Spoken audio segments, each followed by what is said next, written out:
আসলে জামাত শিবির রাজাকার বিষয়টা হচ্ছে এখন কিছু কিছু মানুষের মানে নৈতিকতার অবক্ষয় বলতে পারেন, কিন্তু একটা নির্দিষ্ট সময় পর্যন্ত কিন্তু জামাত শিবির কিন্তু এগুলা সব কিছু থেকে বাইরে ছিল। এতদিন পর্যন্ত আমরা জানি কি আওয়ামী জঙ্গির বিষয়টা, যে জিনিসটা নিয়ে এতদিন আমরা আন্দোলন করছি, আমরা স্বাধীনতা দাবি করছি, সেটা বেসিক্যালি কী ছিল, যারা জুলুমকারী অত্যাচারী তাদের বেসিসে, তাদের এগেনস্টে। এখন সেই জিনিসটা এখন কী হয়েছে, আওয়ামী লীগ হয়তোবা এরকম কিছু পক্ষপাতিত্ব লোক আছে যারা নাকি ওই জিনিসটাকে কেন্দ্র করে বা মানুষকে উস্কে দেওয়ার জন্য হয়তোবা এই জিনিসগুলো আনতেছে। জামায়াত শিবির একটা শক্ত একটা দেশ, আমি মনে করি যে একটা দেশকে স্বাধীনভাবে সুন্দরভাবে চালানোর জন্য একটা ইসলামিক দৃষ্টিভঙ্গি থেকে যদি আমরা চিন্তা করি, সেক্ষেত্রে এটাকে শান্তিপূর্ণ একটা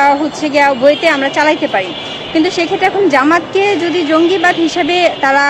মানে আখ্যায়িত করে, সেক্ষেত্রে আমি মনে করি এটা খুবই নেগেটিভ হয়ে মানুষকে মানে উস্কানি দেওয়ার বা নতুন করে আবার কোনো গিয়া নিজেদের মধ্যে একটা ঝামেলা ক্রিয়েট করার একটা চিন্তাভাবনা, যে চিন্তাভাবনাগুলো আসলে